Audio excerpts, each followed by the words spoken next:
Hey, what's going on here? Good to see y'all. I'm going to have to go fast now because I can't say hello in 15 minutes, and I ain't got but 45.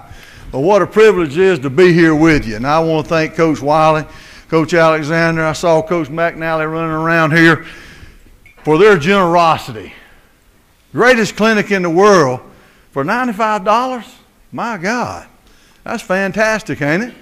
Man, it's unbelievable. And their kindness has been going on for years and years. Some of y'all too young to know how long. But this is about 43 years for me. So it's an honor and a privilege to be here. I put this stat up here not to show you what we were. We were pretty good. I'll have to admit that. But the tackles for a loss, that's the key.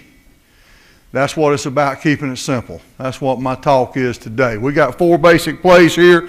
Probably no way I'll get through it all, but I'll try to give you everything I know. We're going. This is the first time I've been able to spend the night, so I'll be around hanging out and do anything you want to do.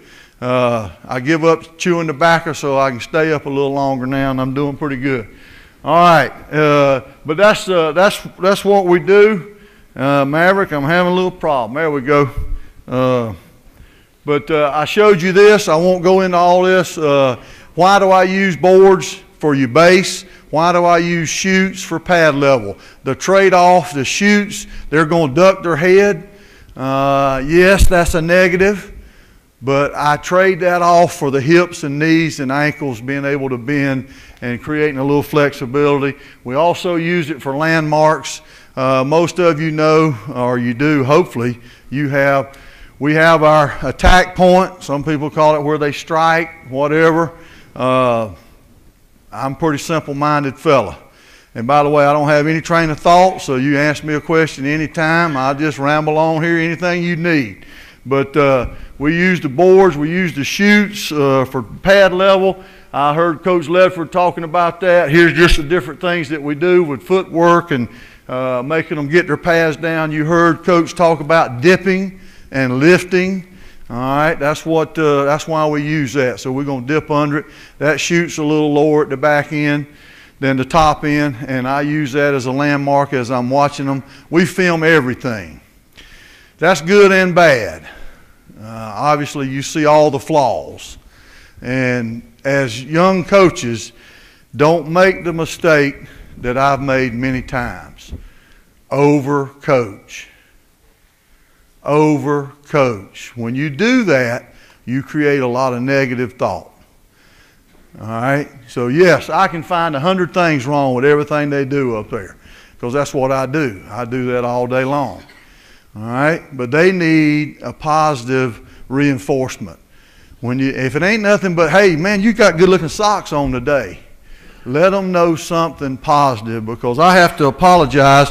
We only get X amount of time in the film room. It's not professional.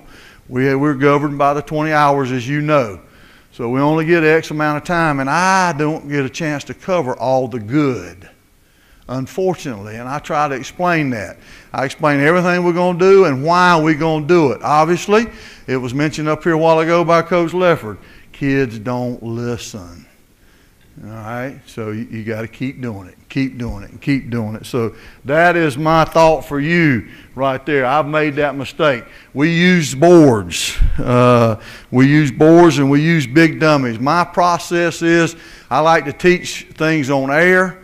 I like to block a stationary target. I like to block a moving target, and then I like to block a man. And so by the time we get through that process, they will have each block down pretty good. But this is just an example of how we roll the hips, and we got lots of ways to teach that. I love what Coach Lefford said a while ago. He's showing you how to strike with the tight hands and taking the angle out. I haven't ever thought about that.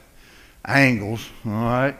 But I refer to it as rolling the hips. And here's a way to use a heavy bag. I've shown some of you this that's been to see me. We do take our hands from the ground, but we use a little bit of arm sweep. Why? Because one arm's up and one arm's down. We try to get them back on the same plane together to tighten our hands. So we want to go elbow to hip, all right? And you see that one. It goes from the ground to try to catch up with the other. And we try to use this, and that's a heavy bag now. If you don't roll your hips and hold it up off of you, extend those arms, you're going to have problems because it'll knock you out. And it's hard to catch it. And obviously, some of these drills I dislike in the fact I do them every day, but I dislike them because of the lack of repetition. I like to go, go, go. We play fast, so we try to practice fast. So as you can see, you got a few people watching. I don't like people watching. But when we get to the Crowther and some of those things that we do, we obviously have to, and so they can get some teaching along the way. But we try to show everything on tape. I'm not a very smart man, as I told you before, but a guy told me just this week, young people, what do they do all the time? Play on their phone, play on video games. So they learn by looking. You know, we used to go out there and walk through it and teach it. They learn on film. So we just film everything. And that's how we teach it. So this is just a little thing. I got a question a while ago. Why do we use the hand instead of the flipper? Several reasons. We used flipper a long time ago, and defensive guys got really good at their hands. And when we would flipper, we'd get too close to them sometime. Now, we are going to use hand and shoulder, as Coach said earlier. All right? But they would get their hands on us, and we couldn't get off to the next level. So we worked the Crowther quite a bit. And here's a good example of footwork. We try to gain a little bit of ground. We refer to it as a tamp step. Now, most of you guys in here don't know what a tamp is. You ain't never had to pour concrete and construction and run a tamp and all that sort of stuff, but tamping the ground. All right, we're going to tamp that foot. We like to gain ground as we go. How he steps is determined how the defensive line align on you.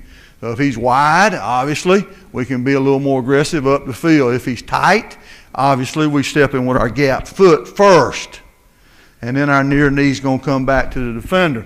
But if he's tight, then we got to step in a little bit as well. So we align the defender on him tight, head up, shade, tight shade, loose shade, and work all those branches of footwork as we go right there. But this is pretty good.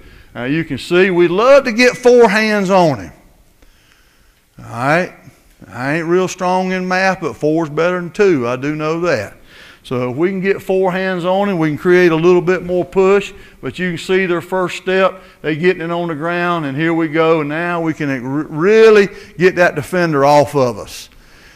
Try to beat his hands off if he tries to hold you, because that's what they're going to now. You know, defensive coaches got a little smarter. I'm going to show you this one because of the incorrect footwork. And this is what we're looking at right here. It's not all that bad, but watch his step versus the last 2 you saw. It went nowhere. Now he's behind his partner. So now we're on different planes. So we got to work our footwork every day. This is something we do every day if it's just a couple of minutes. All right? So from there, you know, oh, Maverick, did we freeze? I'll see what you can do here. I brought my GA with me right here because I don't know nothing about this stuff, and he's the best there is. So really good. All right, I think I got it. Going to be an unbelievable coach, by the way. All right, the only problem is he lost 100 pounds since last year and pisses me off because, hell, I ain't lost none, but he did. So in 1 year, Coach, he went from 325 down to that. All right, here's a little ditty. I don't know if you've seen it or have it. All right, it's called a power drive. I like to use this for hand placement. This thing's going to roll if you push it. It will not roll if you don't push it. I don't care if you set it on the heel, because there's a tumbler inside, and I can load it down till they can't move it. They can slide it, but they can't roll it. That's how heavy you can make it. So this is pretty good. We work our combination footwork on it. We place our hands. I'm watching their pad level. You can see the dip that was mentioned earlier. We get that pad level down. We'd like to be looking through our hands. and now you got to replace. It's not a realistic thing sometimes, you know, in run blocking. You're not replacing your hands like that all the time, but it keeps them active, and that's what I like about it. And it's really hard to do, and it pisses them off. You can tell I'm a little bit cantankerous old cat, but I make them step on each other's foot just to piss each other off a little bit and get them a little bit ill. Coach talked about the tenacity of your linemen. That's kind of what we do right there, and they learn to do that. But from that now, this is the whole process as we're going, and we're going to jump in those plays. Did I miss one, Maverick? All right, here we work in the inside zone. We call this a gallop. I'm not much on stepping backwards. We love zone blocking, but we kind of set these guys back. Our alignment is fingers on the toes. We get 2-foot splits. Sometimes we'll cheat them up. I do not vary alignments much. We stay in a universal alignment all the way. I know people line at different levels. I never was quite smart enough to handle that. Too much thinking. But if we need him to move up, he'll go from his hand from the toe to the back tip of the ball, particularly when we pull in the center. Why? He doesn't have to step backwards quite as much and retreat. So that's why we do that. But that spot over there is not there for purpose. I'm just moving it out of the way. So don't think that's a landmark or nothing. All right. We identify the linebacker when we run the inside zone. When we leave the huddle, the onside guard and center are working together. Or not the huddle, when we're at the line, because we don't huddle anymore. But that's automatic. And if we need to change that, the center will take care of that. He'll make a call, and him and the backside guard will work together. Obviously, in the zone concept, we're trying to get 2-on-1 every chance we can. And from there, we got to go. Now, you know what's going to happen with linebackers is they're going to fall back inside. So if that backside A-gap player gets tight or moves down on the center, then we want the center and backside guard to work together.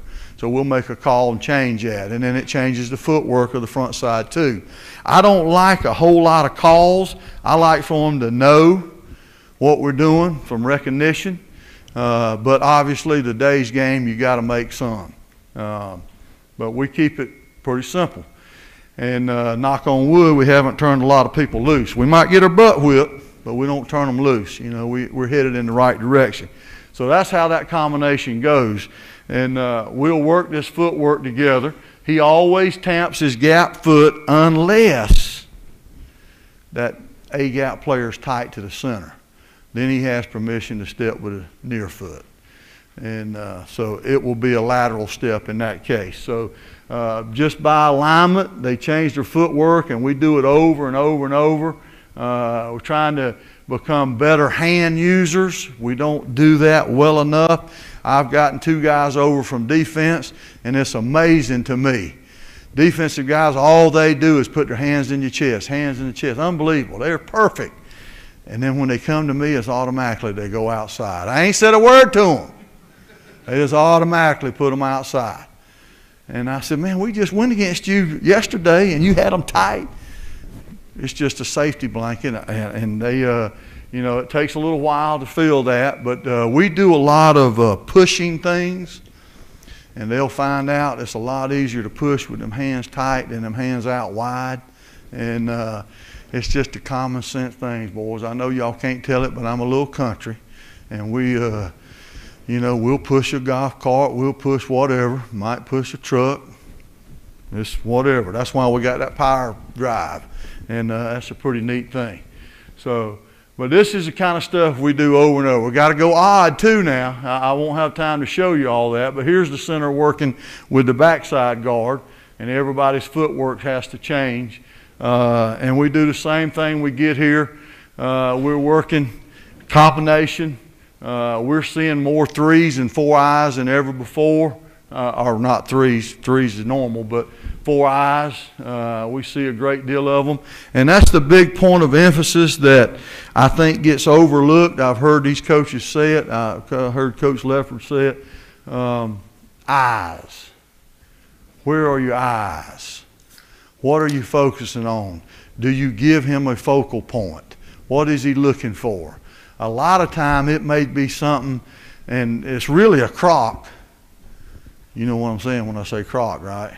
Crock or crap sometimes. But just the thought of when I tell that guard, hey, you see his backside number now before you come off.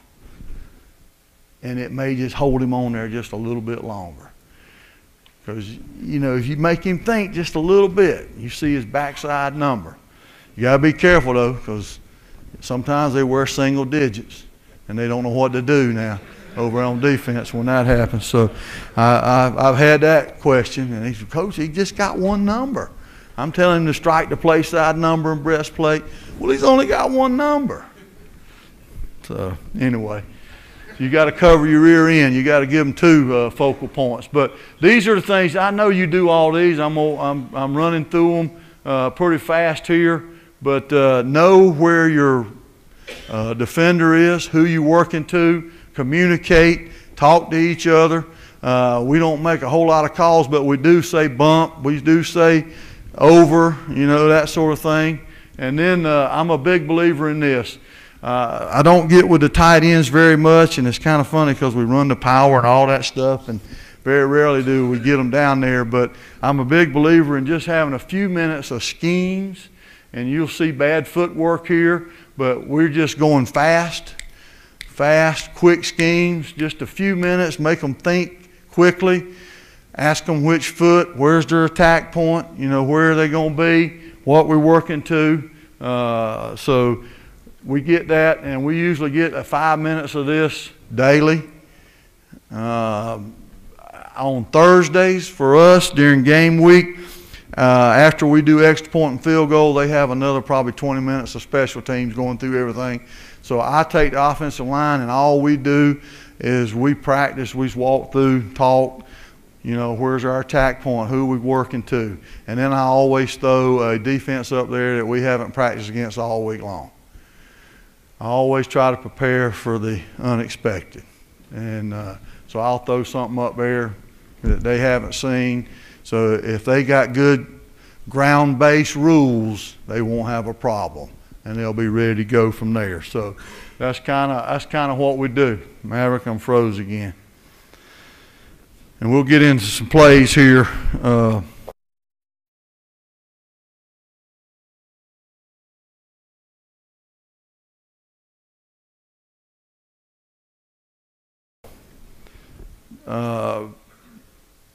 Right here, I always try to give them a little drawing of what we're trying to do. I know you got these, but I don't make it too difficult.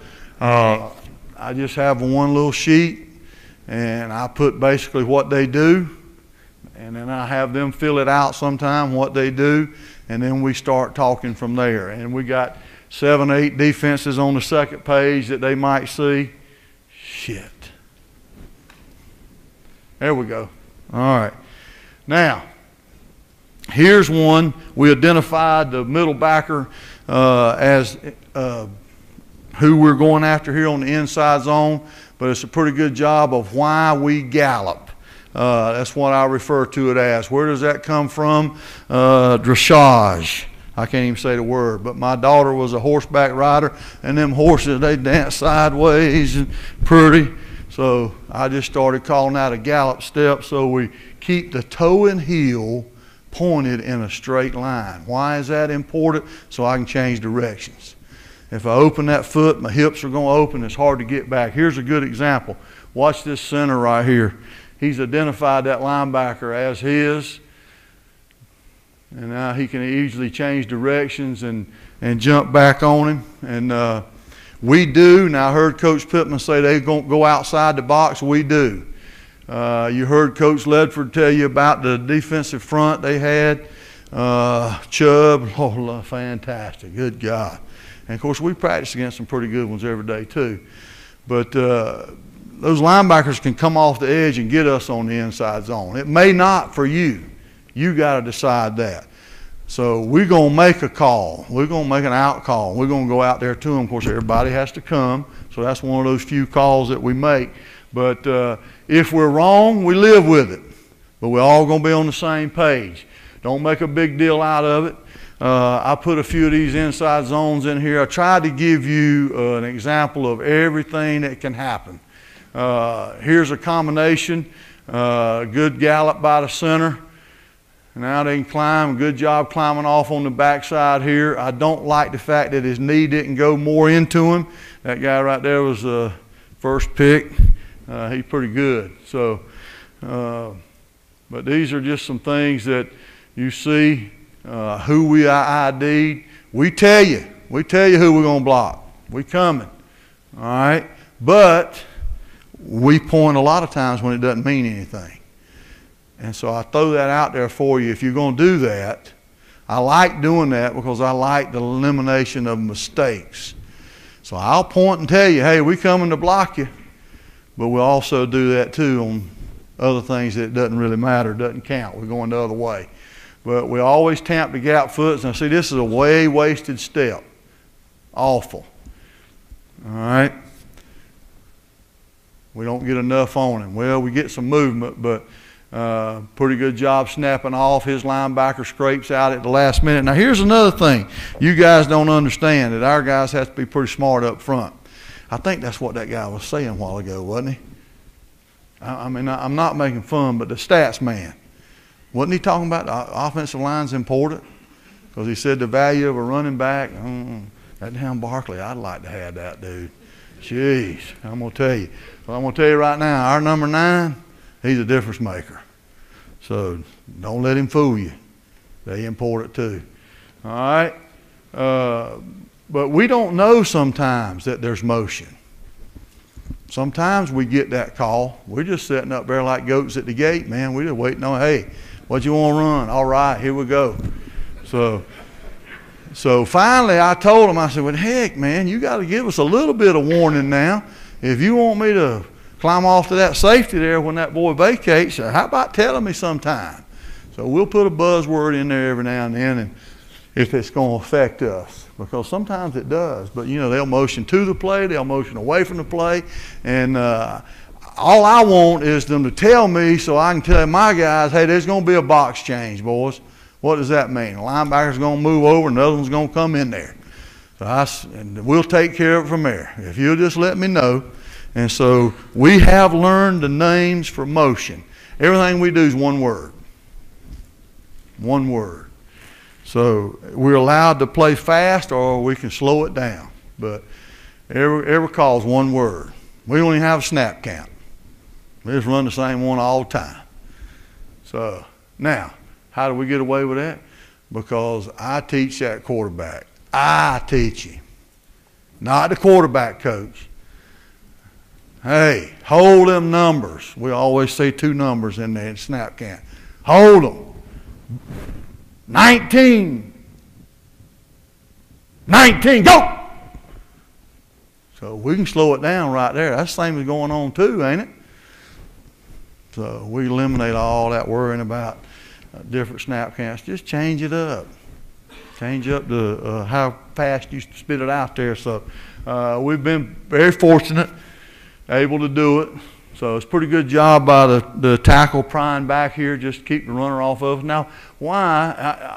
Coach Wiley, you're going to like this now. My wife don't care nothing about football. All she likes is the paycheck. But she don't care. I'm telling you this now, you can cuss me, anything you want, but don't talk about them offensive linemen. She loves it when they get on me, but she'll fight your ass over them boys. But she was sitting there watching tape with me after this game, and she said, why didn't he just run right there where that big hole is? I said, well, I'll be damned if I know, honey. That's what we've been trying to get him to do. Coach Pittman made a great point a while ago. Yeah, it's pretty simple. We're just reading the first guy past the center right there. But now we teach them, hey, now we're going to read the backside backer. How does he flow? Hey, tell me what you want to run. We'll get it. Now, I will say, I got 2 of the smartest young coordinators. They're unbelievable. They're fantastic. And they just asked the old man, can we do that? And I say, yeah or no. So, I don't know no football, but I've seen a hell of a lot of it. So, I'll tell you that. But anyway, these are some average old Joes up there that are very loyal. Listen now. That's what we recruit. Loyal, disciplined people. Okay? They ain't the greatest players. Some of them didn't have no stars. That one right there? The day I offered him, what did he say? Coach, I don't have no stars by my name. He was from South Georgia down there. Hell, they didn't even know where his high school was. I said, that's why I like you. I ain't got to knock none off of you. So, who's awarding them stars? Some dude that ain't never put on a job. He's a sports writer for a reason. Huh? Come on now. When I retire, maybe I'll be a sports writer. I can do all that stuff. Here we go. Now, I apologize here, but I'm trying to get you a little bit of everything. Slanting fronts, out call.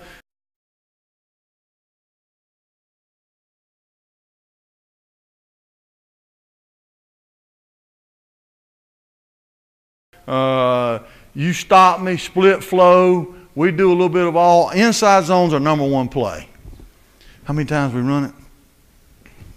200 and 300 times or something.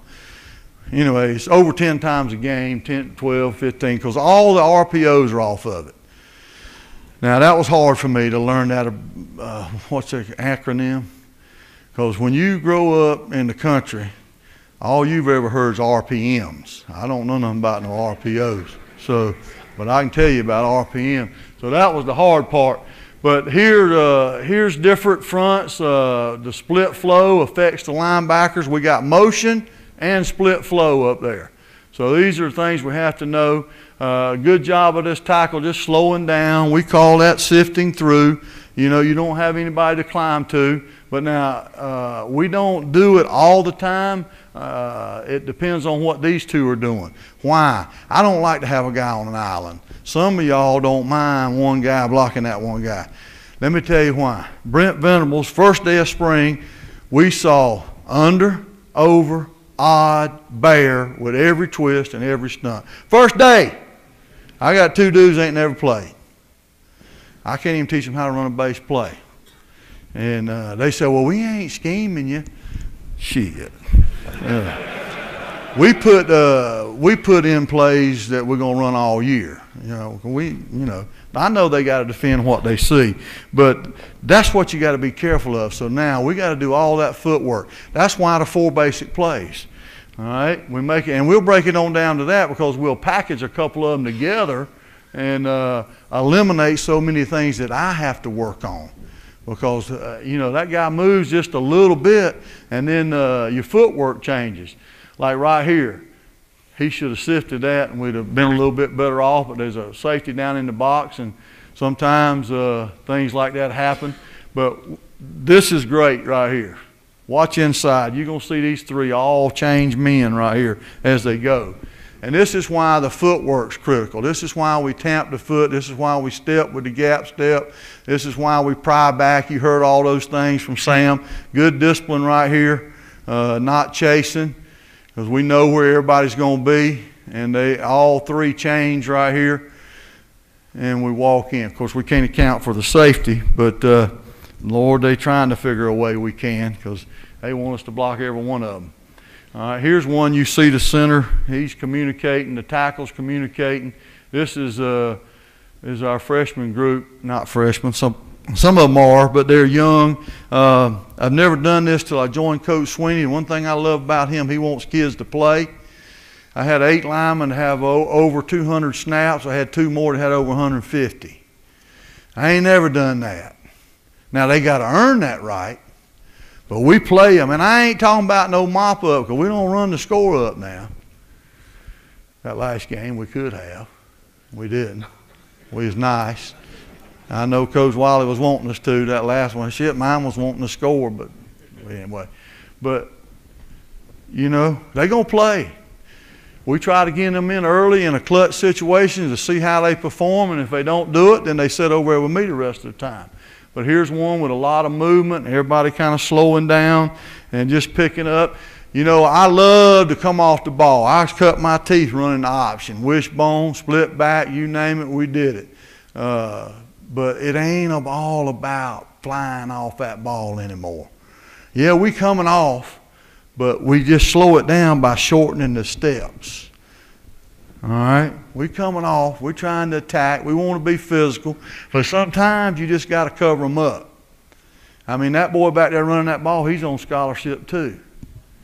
And he needs to earn his keep. Like right there, he should have scored. But see, we ain't got the speed them other folks have. But it ain't bad. All right. Here's inside pressure. Again, we're identifying. There's times when we don't, but it's a pretty good job. That's why he works with him. He's reading the alignment of that linebacker. Like I say, it's nothing complicated. We always try to stretch him on the front side. That's pretty good footwork right here. He tries to widen that guy to make him think he's playing a reach block, and then we just kind of turn him out. Now, I love all them terms, that strong inside arm, Coach. I'm going to use that and all. But that's called a reach to turnout for us. I'll make it pretty descriptive. We're going to reach him, and we're going to turn him out. And I don't get into too much of all that stuff. All right, but we got to keep that toe and heel pretty much straight, keep our hips together, because if he comes inside, I got to turn him over. So we're going to use that backhand strong, but just I don't like to constipate them. All right, I give them too much info. It's like this one right here. I love this one because he's the best. But I'm going to tell you something. When I first got him, I asked him a question. He gave me a damn symposium. It's a 5-minute talk. I said, shit, son, it's a yes-no question. But shit, this is a simple game. Put your hands on them and let's go. But it's pretty good here, picking up the movement. That's a good job by the center, being patient, not chasing. A lot of young ones would want to run, just go mash him. But by using our hands, we like to think we can feel a little better than maybe just banging. And here's the other reason I use hands and shoulder and not flipper, which ain't nothing wrong with flipper now. You don't ever hear me say nothing wrong with that. But we do power cleans all the time. That's all we're doing, power cleans all the time. So we might as well use that. I told him it was a professional insult to the strength coach if we didn't do that. He's doing all that work in there. We got to show him we can use it. So that's what we do and why we do it.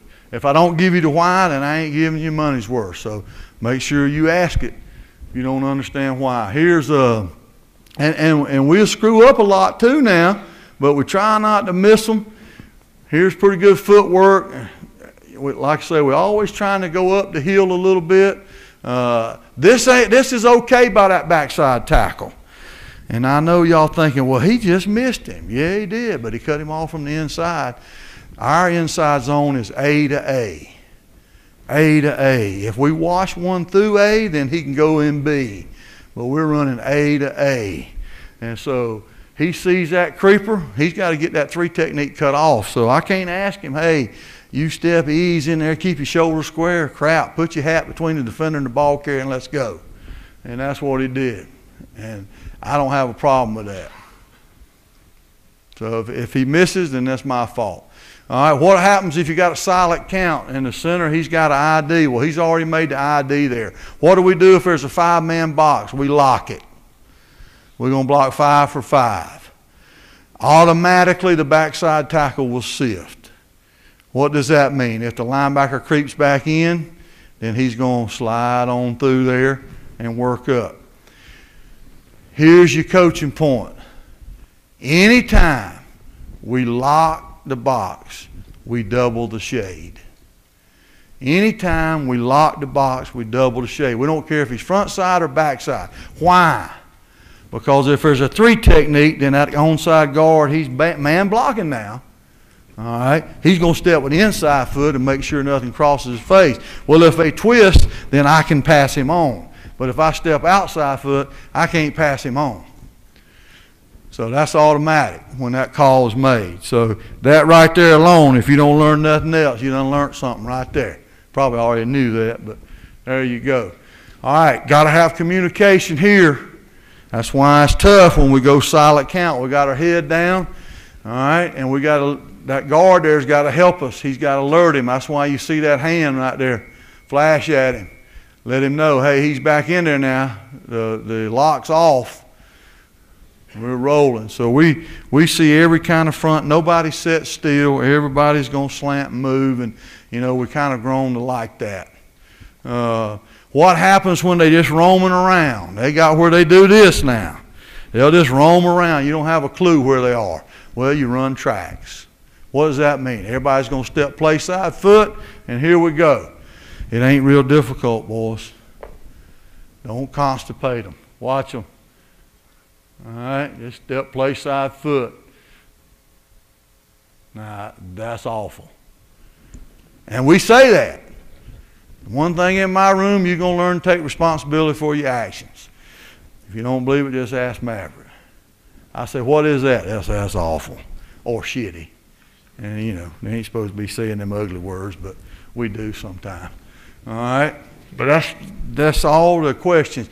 Give me a question now. Here you go. Here's a 5-man box. It's an automatic sift, like I say, if he sees that come back in.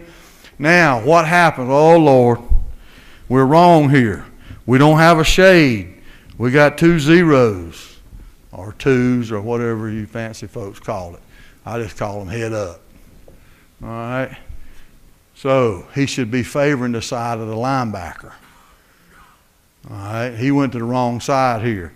He should have told those guards what we're doing. Now, he did pry back, but he got our footwork wrong. But technically it's right because he stepped over here. That right guard right there you saw duck his head, but he mashed that dude. He's a 4-time state champion wrestler, came from defense, don't know shit from Shinola, but he's tough. Coach, if you got two G's in that 5-man box, would he still step to the side of the linebacker? He will. He will wherever he IDs, yes, sir. Like I say, first thing I do in recruiting, I got to find people that can overcome their coaching. Okay, I like smart guys because they have to fix my problems. All right, here's an out call. Here's all the little things. Now you look at the left tackle. Why? He opens a little much here. What I'd like for him to do, all right, is tap his feet towards that 4-eye and snap out to that end. Why? Because now everybody's going to twist. The big thing now in the inside zone is, hey, they're going to loop that end back in there when the back's away, or to his side, to become the extra linebacker. So we get all kind of twists. Now he goes out there way too quick. We like to make it look like we're comboing him up and go, but everybody's pushing over. This is not good here. We should have sifted a little bit right there and helped him, but he knew he had that back there with him. And we'll have the same side back. We'll have him on the play side, back side, everywhere you can put him. So this is all the odd stuff with an out call. This is a little better. All right, should be going through them. Be patient. What's the hurry? What's he going to hurt out there? We're running in here. All right, don't run the risk of losing it on a twist.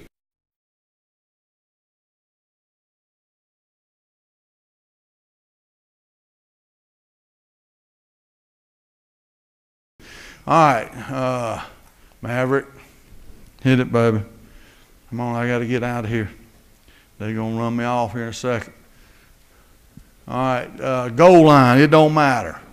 We run this play everywhere, anywhere. Sometimes the tight end's attached, sometimes he's not. I'm getting nothing.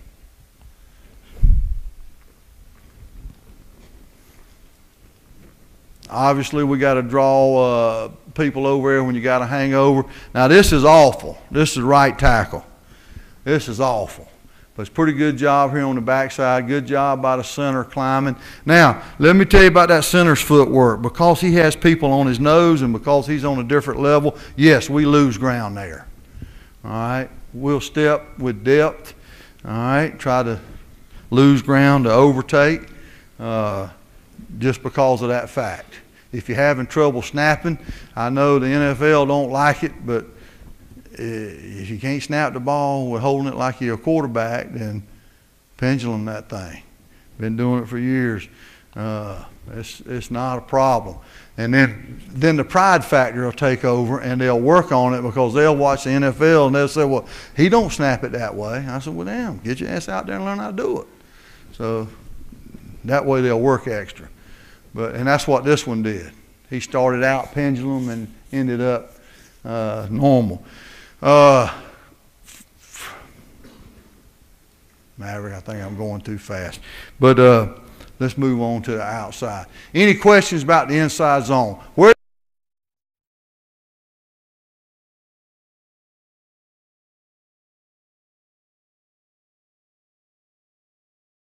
does the back align? Depends on his speed.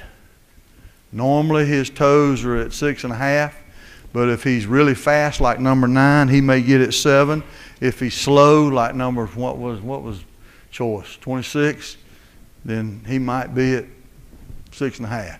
But here's all the things. I wanted to show you this right here. Like I say, we're a little bit different. We're trying to gain a little ground. Now I'm going to show you 2 clips here. Watch this tackle.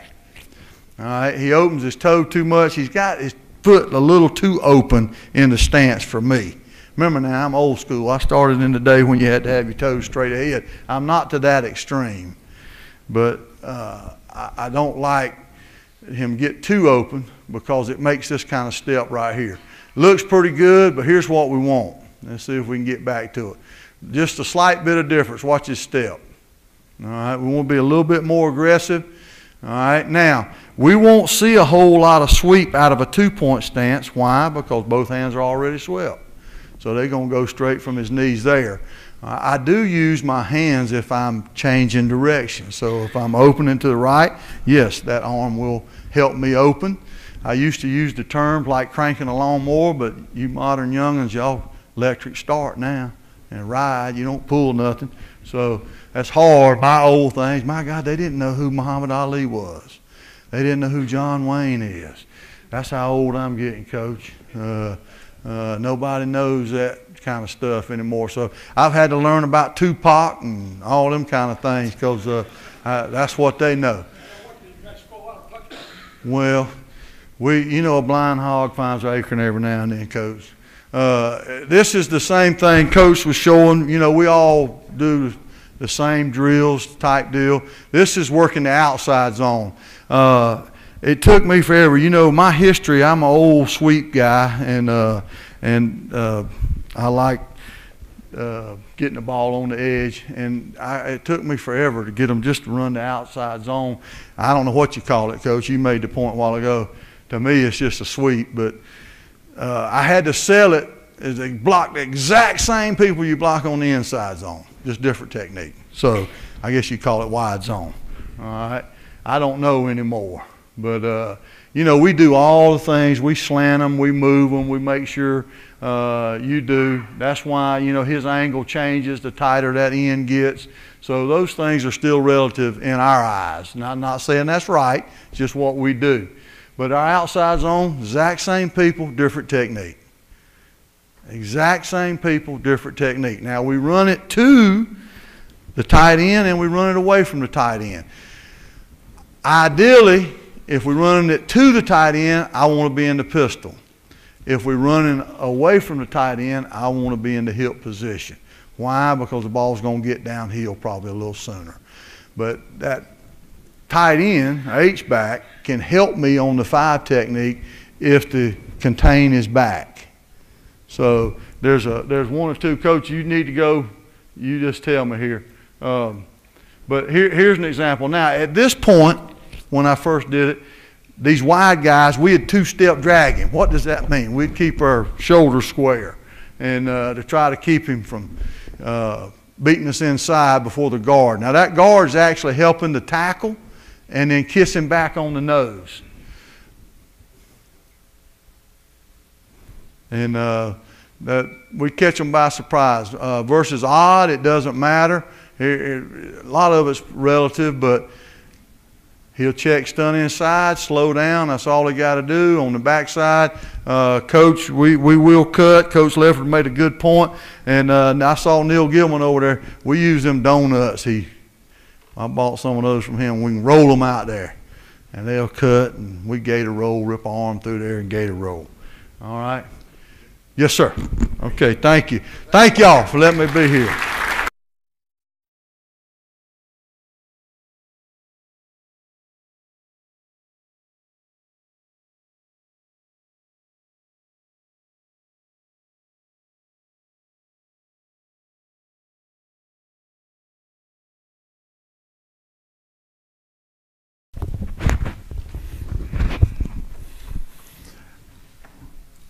Really great to be here. I know that sounds like a cliche, but this is really cool. It's really cool to me. I've been coming to this thing for a long time. It's hard for us West Coast people. You know, I kind of envy some of you guys that drive, 3 hours. That's a tough haul. I think I got here at 3 a.m. last night, which is really only midnight for me, so it's not too bad. The tough thing for all you guys is it's getting kind of late, and I know you're probably tired, but hell, it's dinner time for me, so I'm doing good. Very fortunate to come to this thing when I was a young coach.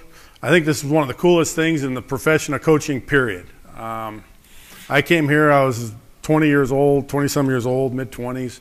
I was at Montana State. I thought I knew a lot, realized when I got here I didn't know shit, pardon my language. It was awesome. We ended up going to the bar after the clinic and just sitting there listening to guys, and I was writing on napkins and I had a pocket full of napkins. Somehow we ended up at Skyline Chili at 3 in the morning. I was still writing napkins.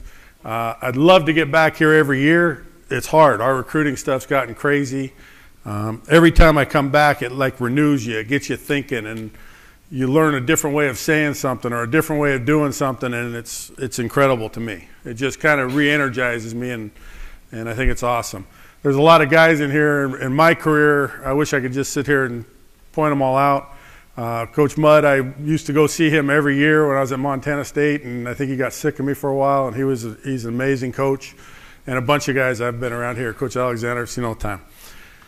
So going forward a little bit, I'm going to hit a couple different things, and hopefully some of this ties in a little bit of kind of philosophy stuff that I've kind of gone around and tried about everything and going through. And again, I think, when I was a young coach and I came here, I didn't know much about football. And so I spent a lot of time going, okay, that step and that hand placement and this and that. And I learned a whole bunch of things. And I got really good at, make details of every little block and every little thing.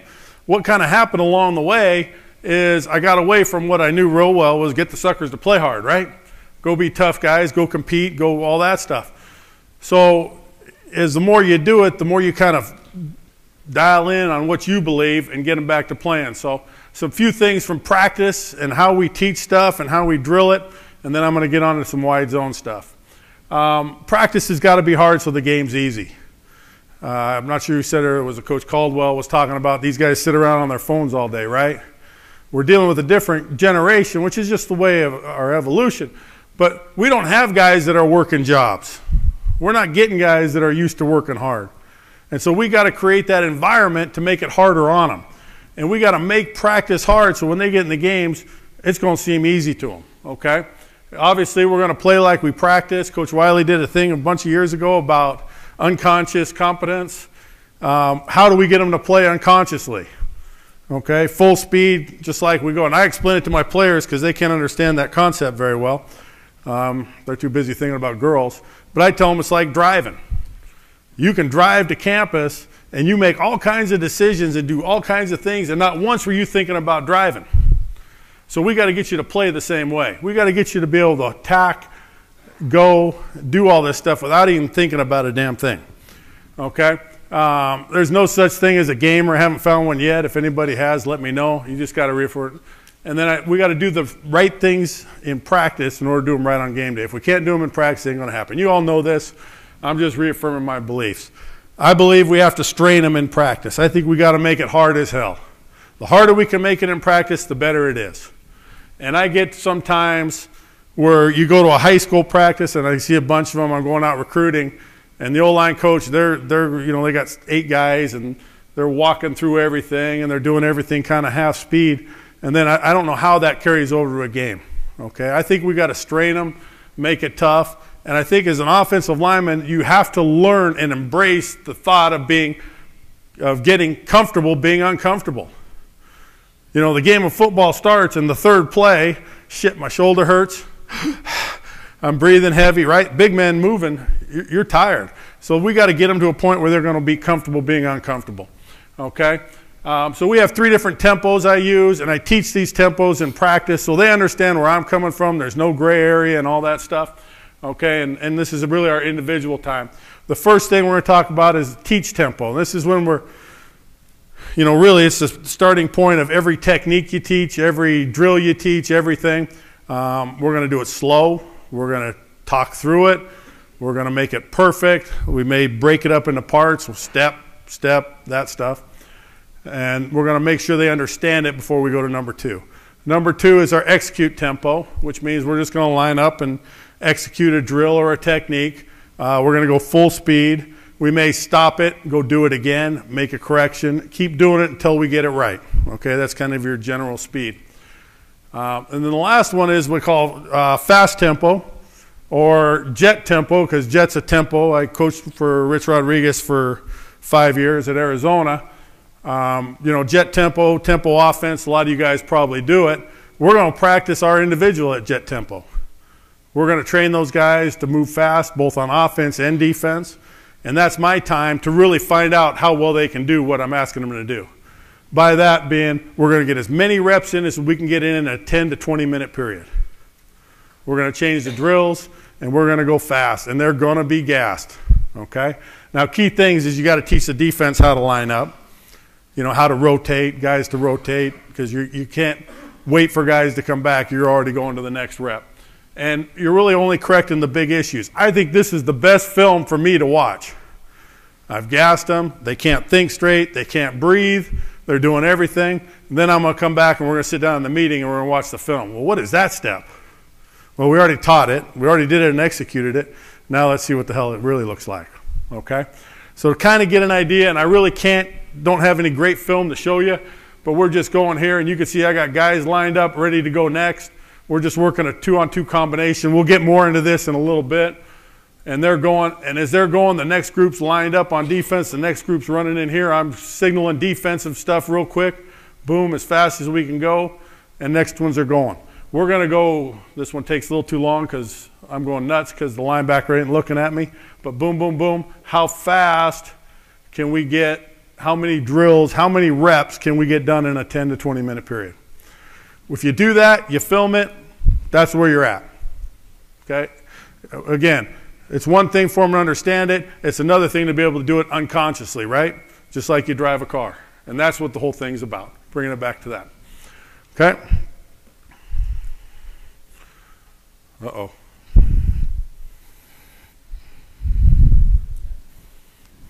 Robbie, I might have to borrow your guy. Mine's in Oregon.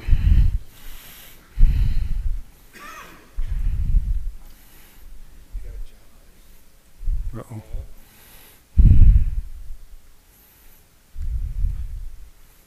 We're good. Okay.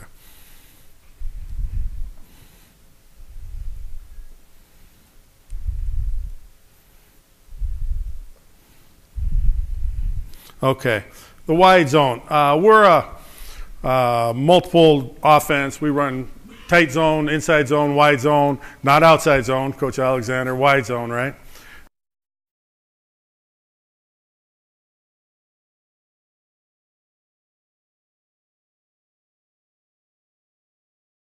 Okay, and then we run gap schemes, counter, and power. We kind of do a lot. I like the wide zone, and for some reasons I love it. I think it allows us to be physical and attack. And it was just like watching Coach Caldwell. When you're watching his tight zone, they're kind of settle, stepping, reacting, and then getting physical. And then as soon as he put his wide zone stuff on, they're attacking people, right? They're getting off the ball. I want to be physical guys. I want my guys to think they can control the game.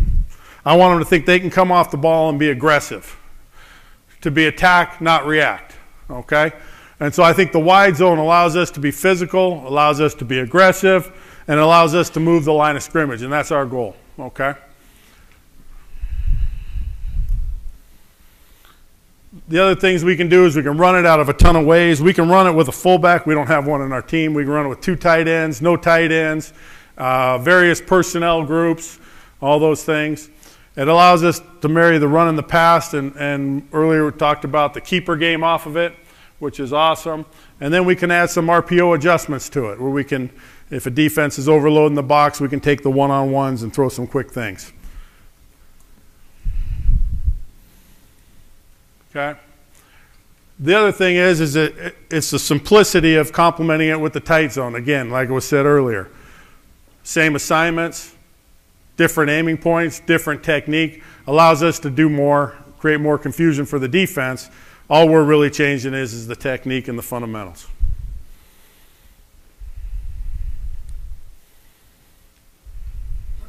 Okay. Here's another part, and this kind of fits into what your offense is. Your quarterback doesn't have to be a great runner. Now, it doesn't mean we can't read the wide zone. Doesn't mean we can't do that part of it. But what it does mean is he's not the primary deal. We can create more conflict on that backside end read if we want to do it. We're stretching it further from him. And a lot of people are getting defenses are getting pretty good at playing games back there, right? To mess up your deal. Okay? And the other is it limits the number of hits on the quarterback. We have a pro-style quarterback. We want a quarterback that can throw the ball. Great. Spread the field. Make them play that. Okay? That'll open the box up for us. But this is another way for us to limit the deal on the deal.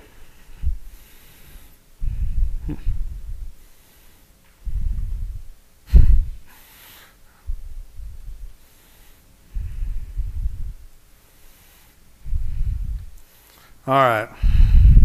The wide zone stuff, getting through technique. This has already been talked about earlier in a little bit different way. Here's how we teach it.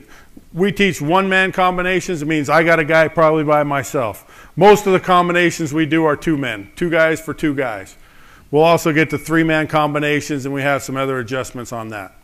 Okay. Earlier, Dwayne talked a little bit about the one-on-one blocks. Our teaching progression is we want to put our eyes to his pec.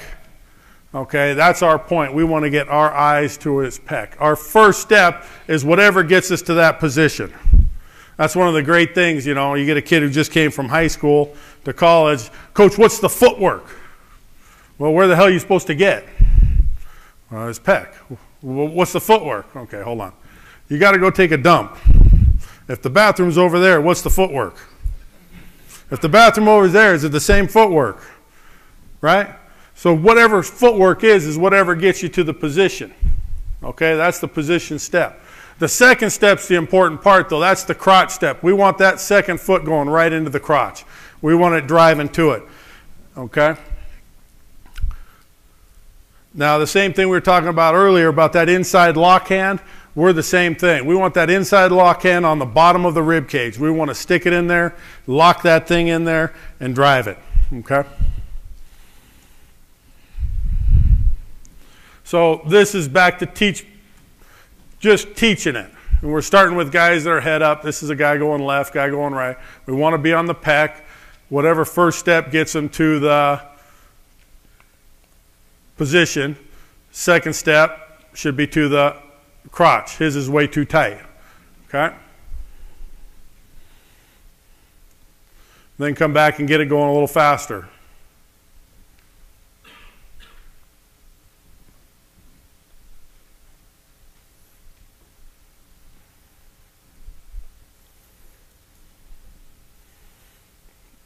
Again, boom, boom. We want to be physical. We want to come off the ball. The only thing that happens a little bit here is sometimes we have to tighten these steps up a little bit just because we got to want 2 feet in the ground making contact. Okay? Doing it again in practice. Now, if the man slants to the outside as we're coming out there, we just take that inside hand, throw him outside, and widen him. If we're doing the same thing going to the right here, the position step, crotch step. If he goes to the right, that inside lock hand will naturally catch the man.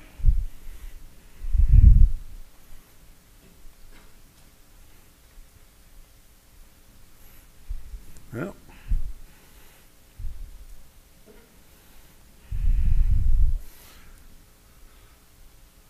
Boom. So that inside lock hand will naturally become a catch hand. The one thing when you rep this is, as soon as you start teaching this catch thing, the first thing they're going to start doing is start stepping short and just trying to catch a guy. So you really got to do 8 reaches for every 1 catch. You just got to throw a change up every once in a while. They'll naturally do it. The only coaching point to that is once I get here and boom, I get that hand, I catch him, just bring your body back up to him. You don't want to be sitting out here like this. You're going to get called for holding. Okay? If you bring your hips back up to him and finish it, you got it. Okay?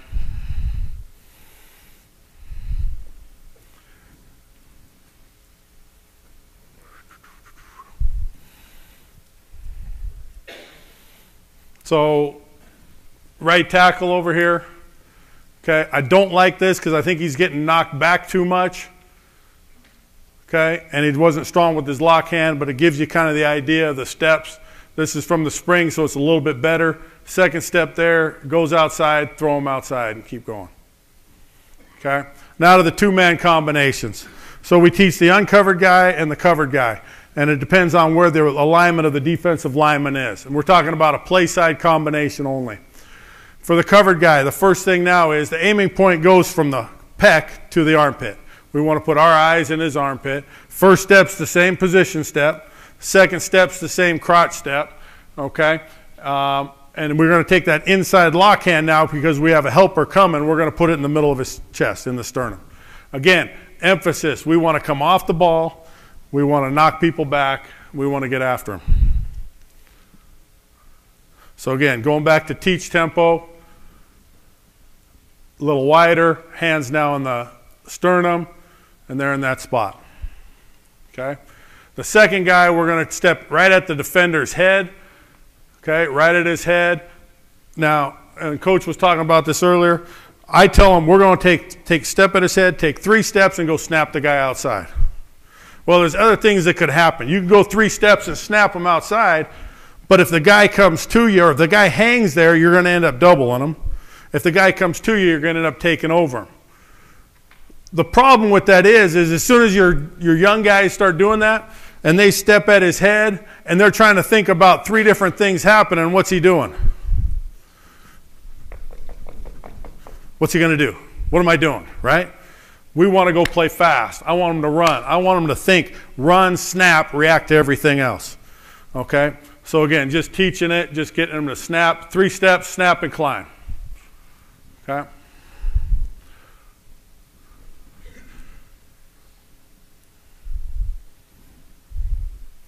So now we work it as a fit. First guy fits up, second guy fits up. Boom, boom. We're driving, we're snapping, and then we're climbing. Pretty good. Second step to the crotch. I like it. Pad level's not bad. Hand in the sternum. Here comes the next guy coming through with the snap.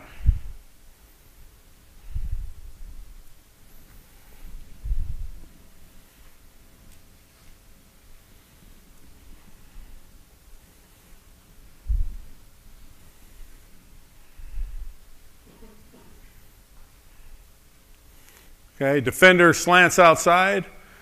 I basically talk this about like a T-bone. 2 cars come to the intersection. I'm coming off straight. He's going that way. His ass should be moved wide and far. Okay? Running 3 steps, snapping and climbing. If there's not there in 3 steps, get vertical right to the backer. Okay? Defensive lineman slants in. Boom. Keep going. Work up. Good job. Coaching point for the guard. In this case, don't lean back on the guy. You're going to be beat to the outside all the time.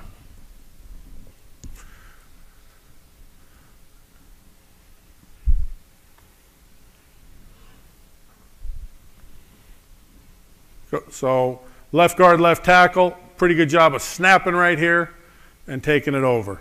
Okay, I'd like to see it a little bit better with the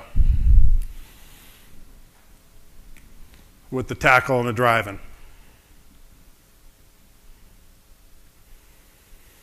Bad footwork with the second step. But it turned into a nice double, and the big thing we want is movement. If you really get down to it, our biggest thing we're trying to do is get on their side of the field. If we move the defense and we're playing on their side of the line of scrimmage, I don't care who the running back is. He can go get yards. Okay?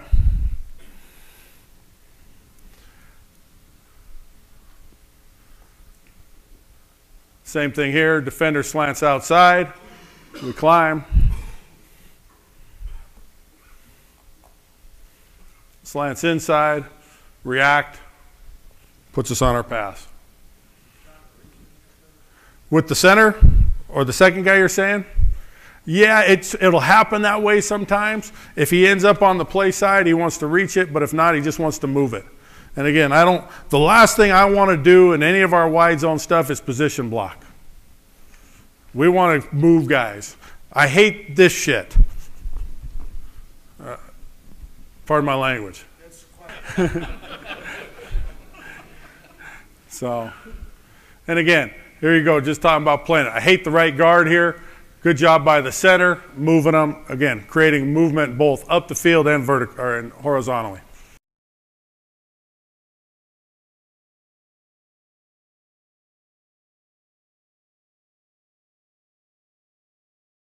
And horizontally.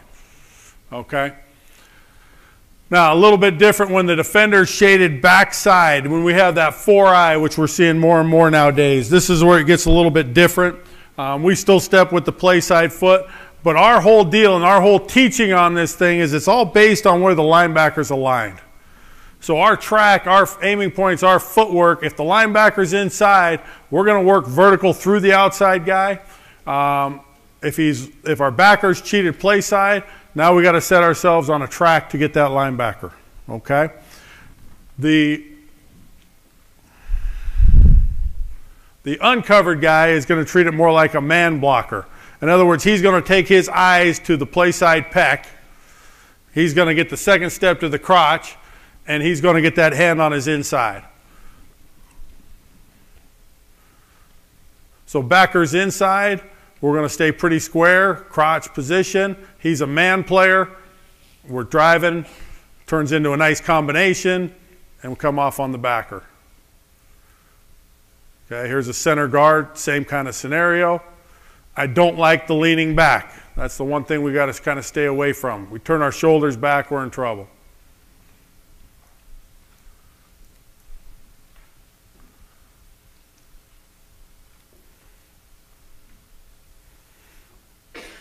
Same look, and again, the number one thing I want to do is get movement.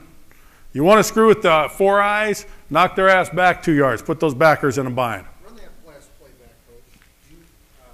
The left guard there with his left hand. Do you want that on the tackle or do you want it? It depending on what happens, I'd like him to get onto the guy, okay? The down guy. And again, generally it's going to define itself as it happens. It's wide zone you push on the down guys. Yep. Outside zone you scoop. Outside zone, we'd overtake it. And we used to do that a lot and try to always run it through the CD gap. And what I found out is people who play the 4 eyes are doing a better job of playing laterally and making it a little bit harder to get reached, and it gets stretched out, and we're not getting the movement. Doing it this way, get a lot more movement, a lot more options for the back. Okay.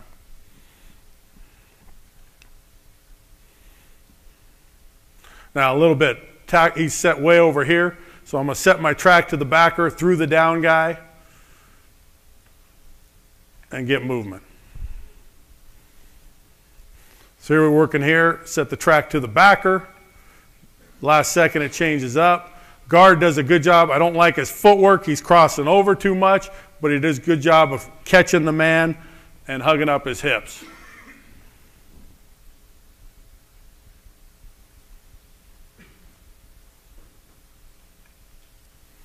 Here we go again. Set the track to the backer, go through them, and move them.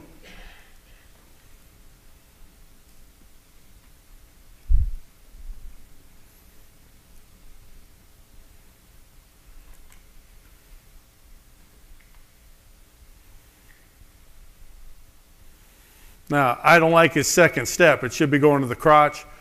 But there's an example of a guy slants outside. He hits his third step, and then he just climbs to the backer. Again, that number 3, third step, it all comes back again and again. Okay? So this is the same thing with the center and the guard. Really want to get that center thinking that overreach. Get yourself going. Guard's got to set the track to the backer. And really got a wide backer over here.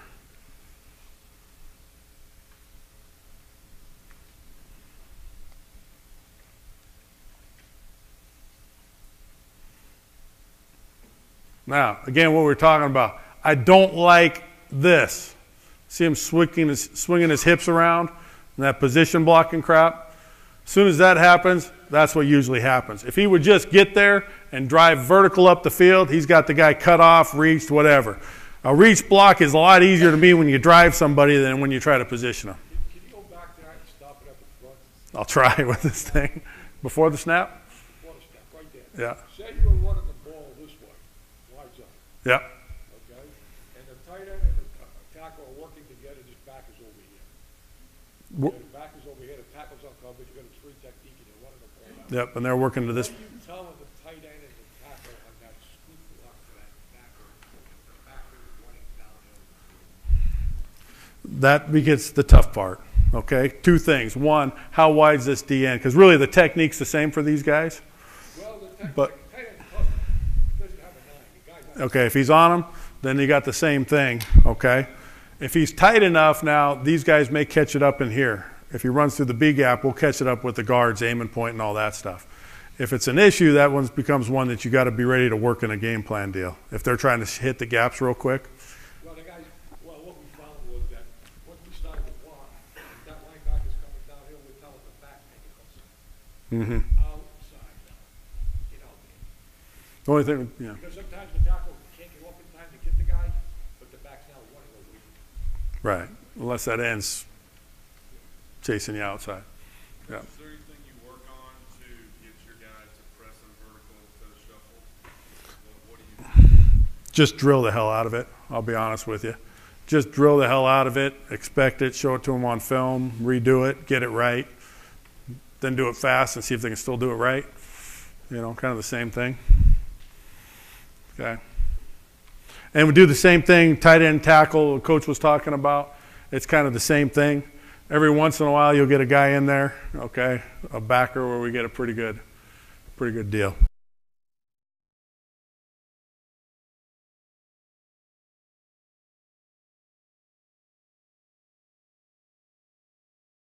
All right, backside combinations. I got time here, Coach? Okay. On backside combinations, our aiming point's pretty much the same thing. We're going to the armpit, okay? There's a couple little different things. We'll also say backside shoulder to play side knee. Meaning if I'm going, the play's going this way, I want to take this shoulder and get to the knee of that man. Okay, and you'll see how that fits in here in a second. Okay, the covered player, as long as this guy is kind of head up to inside, the covered player is going to go through his play side armpit. Everything else is the same. Position step, crotch step.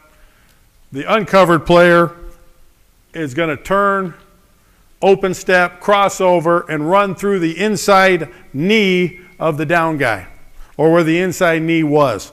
So I said backside shoulder to play side knee. If that guy's there, I want this shoulder to get where that knee was.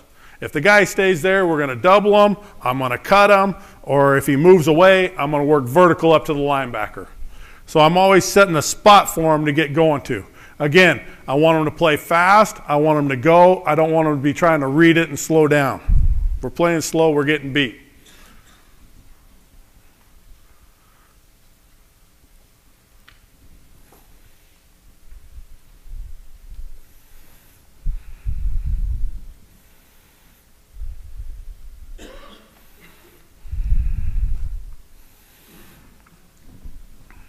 So here you go.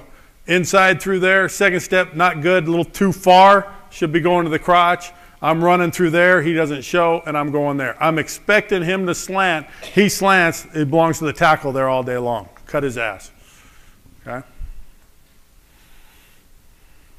If he hangs there, we'll get a natural double team, and we'll get movement right there. We're crappy on the front side. Okay, this is a little bit different now. The backer's plussed. Sometimes we will push things a little bit. The backer's plussed. I'll kind of get into this in a minute. Who was talking earlier about quarterback naked? Now, I don't know if it would have stopped him. I don't know if it would hold him a step. But shit, we got to do it every time. Okay, with the centers, a little bit different. We want them to kind of, instead of going through the armpit, we want them to get a little bit wider and actually go through the man's shoulder. I want him to work with speed and just get a little bit wider for that head up nose. If I get to the armpit, it's a little bit short. I want to get through there. And so we just do a little drill early on just to get them moving around a trash can. Then you can move the can and offset it and do all those things. A little bit to go on here. Coming back to the fit, again, this would be a backside, center, and guard. I'm through the shoulder. I'm backside shoulder to play side knee, and we go.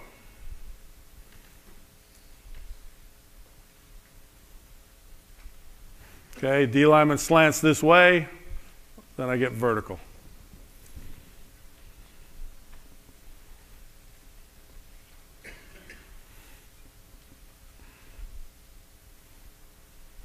Now for the center, if you get through the shoulder, pop it open, keep going. If you don't, turn it into a two-hand push, and again, we're back to getting movement.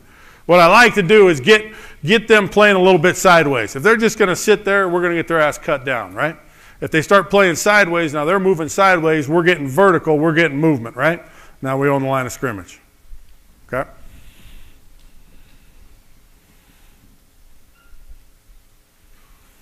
Here's nose guard slants away. It's kind of easy, just catch it and hang on, okay? Nose guard slants hard. Again, get vertical, get movement. And probably need to wrap it up here real quick. When we get a guy like a 3 technique, now we're going to set a track to where the linebacker is. Since it's on the backside, we got to lead the linebacker. So we're going to go a man over. So we're aiming to a back row over here. We're just working the basics. We're going to set our footwork to there. We don't want to cross over. We can't get washed out of here. And then we're going to throw this backside hand just to kind of screw with that shoulder. Like it to be like an uppercut if we can do it. And then our second guy, we're coming through thinking we're cutting, okay? So here you go. Backers in here, we're leading them over to there. We're running, backside shoulder to play side knee and get vertical.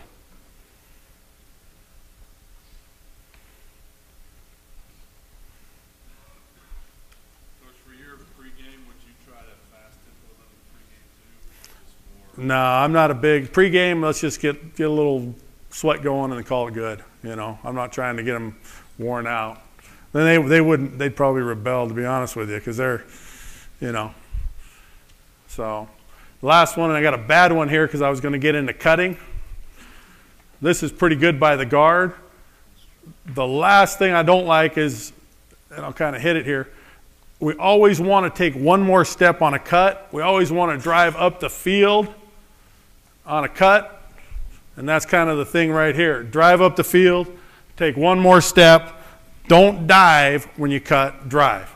Okay, and those are points that we just have to hit them over and over and over and over. All righty? Thank you. Great job.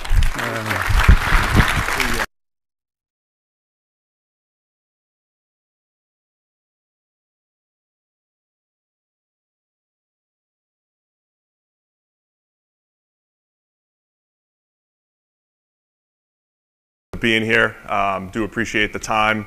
Thank you, Coach. Thanks, guys, for setting this all up. I used these guys last year. You can imagine the information I got out of these guys. And then they come to me and they say, the Browns offensive line, you guys finished second in the National Football League. Okay, your right guard is the #1 guy. Okay, the left guard is #2. The center is #3.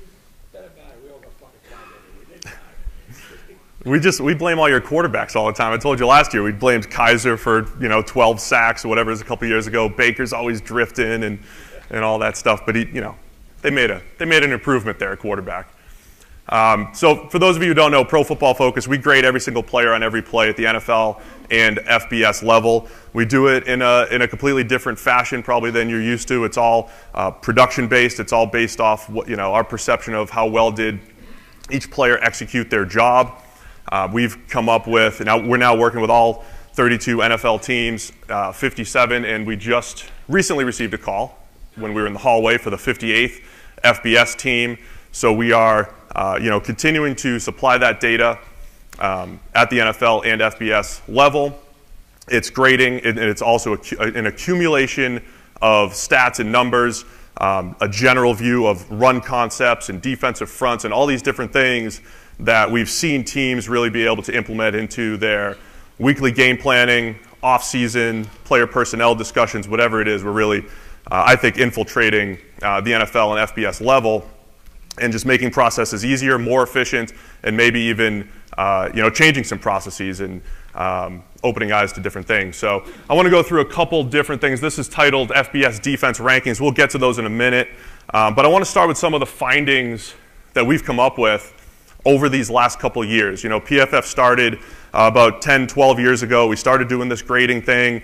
And again, we do it differently. It's all about our perceived production or the contribution to production on a given play. And we've been doing these grades for quite a while. And just recently, we've started to properly invest in getting some smart data scientist type people who understand football and putting value to it. So when we say, the Browns had the #1 right guard or the #1 pass blocking left guard, what does that actually mean? Does it matter a whole lot in the grand scheme of things? Are guards underrated, overrated? Are tackles overrated or underrated? So our smart data scientist, one of whom is a former college tight end / math professor, so he understands the game, he understands math. So we started to put some value to these. So the last couple of years we said, look, when you take PFF pass blocking and run blocking grades, they do have an impact on whether or not a play is successful or not. But then you can actually go position by position and say, okay, in the pass game, the perception that, tackles should be getting all the money and they are a little bit more valuable, it's pretty much true. The tackle is a little bit more valuable when it comes to the pass game. And their ability to just not lose is the most valuable component of their job as far as pass protection goes. But at the same time, the difference between the left tackle is actually not that big. And this is something I think a lot of us kind of knew intuitively from watching the game, especially at the NFL level. The right tackle's got to face Von Miller, you got to face J.J. Watt, you got to go face Joey Bosa, Justin Houston, all these guys through the years. That right tackle's job is at least as difficult as the left tackle's job. So the left tackle's still a little bit more important in our numbers here, but it's pretty close. And if we showed the same graphic from a salary standpoint, left tackle's here and right tackle's still pretty much right here. And I think there's a few NFL teams that I think have caught on to some of that. There's still other teams that are still paying their left tackle a ton, and maybe the right tackle's an afterthought. So these are just some of our findings as far as the importance of each position from a pass game standpoint and from a run game standpoint. It's actually a little bit more even across the board. And of course, this is just looking at it from a really high level view. This is all running plays. It's not broken down into wide or outside zone or mid zone or inside zone. It's just at a high level view. And this changes based off of if you're running gap, if you're running zone, and what type of scheme you're running. But just some of our findings when it comes to O-line here. And then the stability year to year. This is kind of, this is just like the next step as far as projecting performance using baseball as an example, which was my background actually playing minor league baseball. I was the idiot player that kind of knew enough about stats. Like, you guys don't want your players thinking too much, right? You don't want them thinking about technique a whole lot. You just want them to play fast and all that stuff. I was the idiot player that kind of knew about sabermetrics and numbers and all that stuff. So, but things got in my head too much, so I started doing football. But from a baseball standpoint, what they found is we got to find the things that matter most year to year. What are the things that are stable? What are the things that we can count on year to year? So in baseball, they said the 3 true outcomes essentially of a pitcher versus a hitter, it's home runs, strikeouts, and walks. So if you're a good pitcher, you probably strike guys out. You don't give up a ton of home runs. You don't walk a ton of guys. Hitter, it's the opposite. The other stuff, the average that a hitter has when the ball's put in play, it's a little dependent on how good your shortstop is, how good your center fielder is, that type of thing. So we're trying to find the components of football, as difficult as it is, 22 guys, different assignments, so many gray areas in it, but we're still trying to isolate those things that we can count on year to year, the things that you can say, this is going to stay stable. And we found that our grades, our production-based grades, have a pretty good level of stability. Now, you don't need to know what those numbers mean necessarily. I'm still trying to wrap my head around what .402 means. I just know that higher is better. And once you get over that 3.5 or that .35 to 4 range, it's got some significance right there. So our pass blocking grades for an offensive tackle and for a guard, when you just use our pass blocking efficiency metric, are actually pretty stable year to year. Okay, so it's one of those things that we found that you can count on it to a degree. There's always other components that go into what the outcome of that number is going to be in a given year. But the higher the number, the better. And O-line has become something we've done a pretty good job, I think, of quantifying. Center we see fluctuates just a little bit more. So it's understanding how to use these numbers when you're either projecting forward or looking at an opponent or whatever it might be. One of the best things we do, our quarterback grades are really good as far as the stability goes. Those are up at .55, .6, and then our pass rushing grades are really high as well. So we're finding some positions where we're stronger projecting performance than others, and O-line, we're getting there. We're always trying to make it just a little bit better. Do running backs matter? This is one of those fun discussions that we have, and we purposely put this in a snarky way. Do running backs matter? What we're trying to do with the run game is figure out what leads to a play. When there's a 5-yard gain, what are the factors that lead to that 5-yard gain? A successful running game consists of what? So we go back through the numbers and we start to look at the things that correlate to successful run games. And I think you guys will be happy to know that run blocking is a pretty significant factor. And if you go through it, it's the opponent's run defense, so essentially who you're going up against, is pretty significant. The run blocking unit, so this is based off of our grades. When we put these plus and minus grades at various degrees on each player on a given play, if those guys grade well, you have a more successful play. If they don't grade well, they don't. I know that sounds, that's how it should be, but the significance between the run blocking and the running back is actually pretty stark. So the point here being, we're the ones that are always saying, hey, NFL, stop taking running backs in the first round. Don't overrate running backs, because if you're trying to get run game success, the first thing you want to do is actually get a really good pass game, because that's what manipulates the box a little bit, your box count. You obviously want to get a good run blocking unit, offensive line, tight end, fullback, whatever you're using from a personnel standpoint. Then you want to basically count the box, win the numbers advantage. You guys all do a great job of that, of scheming up. And then the fourth thing is the skill of the running back. So it's trying to, and we have a tough time explaining this sometimes to our NFL team clients, sometimes to fans, that we think Zeke Elliott is an extremely talented running back. Saquon Barkley is an extremely talented running back, but their talent doesn't necessarily bring their production that much higher. These other factors do. So it's a bit controversial sometimes. Some of you might think, hey, that makes perfect sense. We see this every single day. Other people don't believe it, but we just have found that run blocking and the overall ability of the offense has a little bit more of a factor when it comes to successful run plays than, say, the running back. All right, so that was some of our more just analytical findings, things that relate to the offensive line. I want to go now. We did this last year from an offensive line perspective, and we said, okay, with all of the data and all of the numbers that we have, who are the best in college football right now? So we're doing this from a defensive perspective. We'll show a couple play examples in a second, but this is the top 5 pass rushes in college football from last year in pressure percentage. And for us, our terminology in pressure, I know a lot of times pressure means a blitz look or whatever. We just try to, we call pressure anything that's affecting the quarterback. So we're talking about the act of either getting in the quarterback's face, moving him off the spot, knocking him down, sacking him, which is different from, say, a blitz look, just in our terminology. So probably no surprise to see Clemson there with 3 first-round picks, 3 guys picked in the top 17 with the highest pressure rate, national champs, no surprise there. Miami, really high. All these teams kind of did things differently, too, in how they got there. Michigan with guys like Chase Winovich, Rashawn Gary coming off the edge there. Alabama always extremely high. Arkansas State up there as well. So that's just our top 5 in pressure percentage. We have the inverse of this, too. We've got a bunch of guys at a table over there. If you guys are interested in any of these top 5 lists, we have them for the offensive line. We have them in all sorts of different scenarios that we can show you as well. But we're just trying to show you some of the insights that we can draw from our massive database.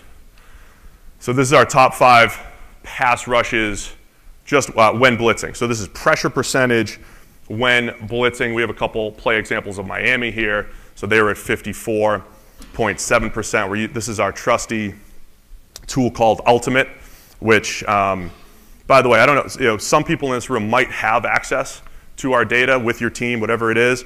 If you don't know Ultimate or have seen access to PFF Ultimate, I highly suggest you can either come find us over here and ask questions about it, or talk to whoever it is within your organization to get it, because the ease of use to find these plays, it took me 2 seconds to basically fire up every single Miami blitz when they got pressure with the play examples right there. So I pulled up 2 quick ones just to show Miami's blitz look and how successful they were. The number 2 blitz pressure percentage team in college football last year.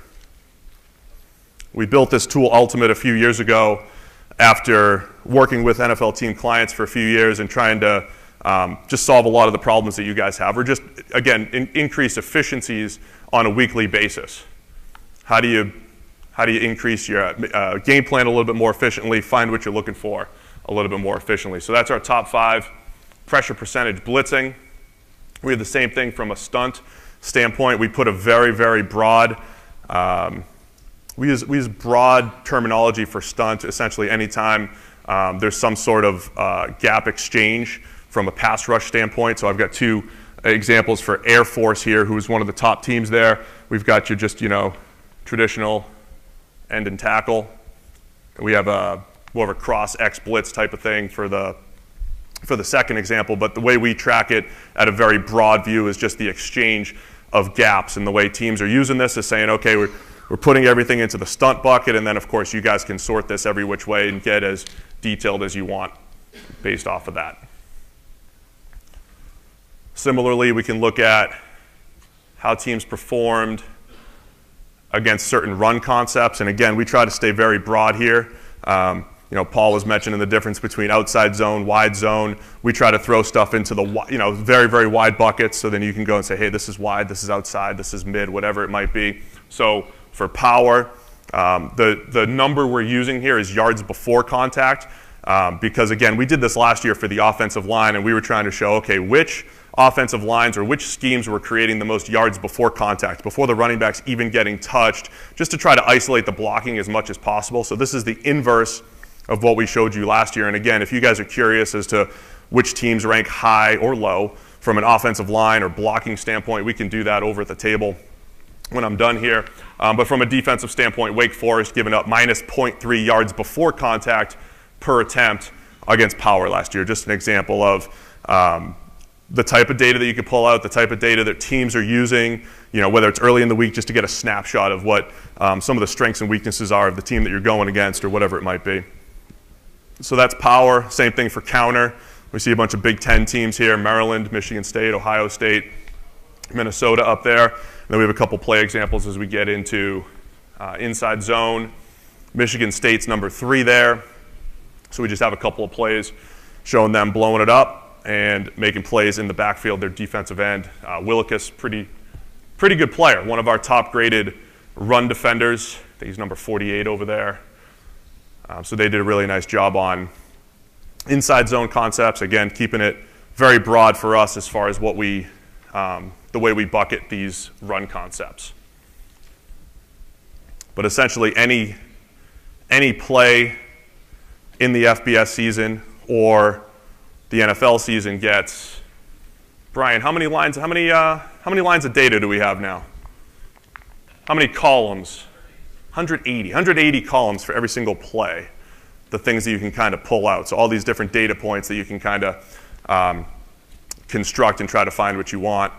So those are the top 5 against inside zone, and then as we get into outside zone, it's Charlotte. And again, you'll throw a couple plays up there as well. They were the best at limiting yards before contact against outside zone plays. And again, this shows we're pretty much given Charlotte versus Florida Atlantic, Charlotte versus Old Dominion, the same amount of love as we're giving Ohio State, Michigan on a play-by-play grading and data collection standpoint. So we have it for every single team at the same level. We can see Charlotte doing a nice job here against outside zone.